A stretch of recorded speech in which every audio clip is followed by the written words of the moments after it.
Asterisk the billionaire CEO slammed the office door behind him, frustration written all over his expensive suit. His prized vintage car, the one he had collected for years, refused to start, and he needed it for an important gala that evening.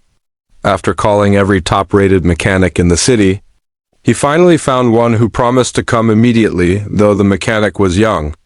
Barely out of his apprenticeship, asterisk when the mechanic arrived, he carried only a small toolbox and a confident smile. The CEO blinked, expecting an experienced, gray-haired veteran. "You're fixing this?" he asked skeptically. The young man nodded, crouching by the hood with a calm demeanor. Asterisk minutes turned into hours. The CEO paced the driveway, checking his watch, his patience thinning.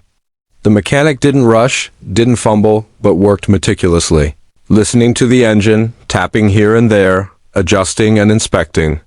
The CEO finally asked, "How long is this going to take?" "I need this car tonight."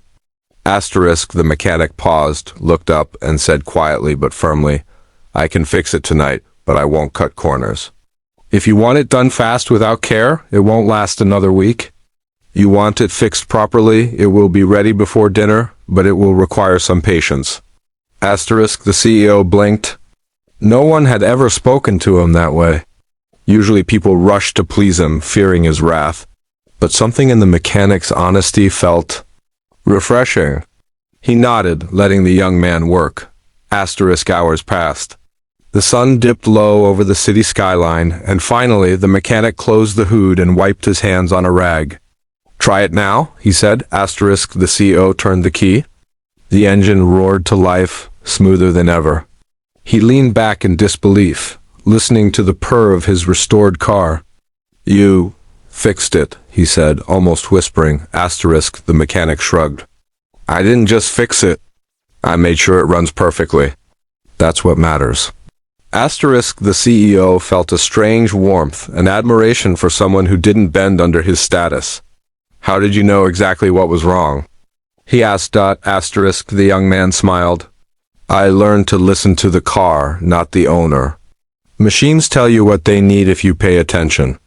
Asterisk for the first time in a long time, the CEO realized that not all solutions came from wealth or influence. Sometimes skill and integrity mattered more than titles or money. He extended his hand. "I'm impressed. Consider this car yours to drive for the night if you want. Your honesty earned it." Asterisk the mechanic shook his hand, a grin spreading across his face. "I don't need the car. I just wanted to do the job right." Asterisk that night the billionaire drove to the gala. But his mind lingered on the young mechanic who had reminded him that respect and talent could not be bought. And sometimes, the simplest truths left the deepest impact. Asterisk